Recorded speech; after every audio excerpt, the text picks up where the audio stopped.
ময়মনসিংহ কিশোরগঞ্জ মহাসড়কের পাশে রামগোপালপুর এলাকা গৌরীপুর উপজেলায় এই রেস্টুরেন্টের অবস্থান। রেস্টুরেন্টটি মূলত বিলের উপরে এখানে কোনো ইট পাথরের কোনো আভিজাত্য নেই। সম্পূর্ণ কাঠ দিয়ে রেস্টুরেন্টটি তারা পানির উপরে তৈরি করেছে। মহাসড়ক থেকে দেখতে খুবই সুন্দর লাগবে, তাই নেমে আসলাম।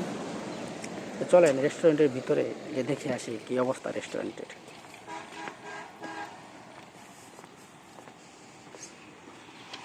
বিলের উপর সুন্দর একটি রেস্টুরেন্টে চলে এসেছে। এটি গৌরীপুরের খুব নামি দামি এবং জনপ্রিয় একটি রেস্টুরেন্ট। আমি ভিতরের দিকে যাচ্ছি। এটি মূলত পানির উপরে তারা তৈরি করেছে, সম্পূর্ণটাই কাঠের উপর ভিত্তি করে।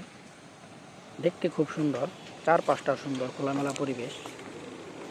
ছোট ছোট ঘরগুলোও খুব সুন্দর দেখতে।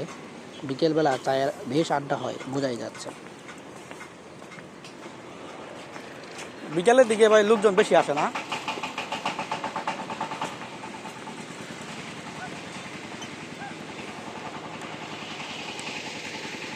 এরকম ছোট ছোট ঘর করা, এইগুলোতে মূলত আড্ডা জমে। এখন তো প্রায় সকাল 9টা, শীতের সকাল, যদি আজকে তাড়াতাড়ি রোদ উঠে গেছে, লোকজন একজনও নেই বললেই চলে।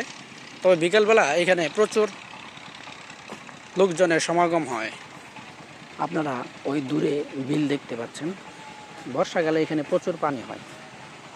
আমরা এখন এই মুহূর্তে একদম রেস্টুরেন্টের অগ্রভাগে আছি।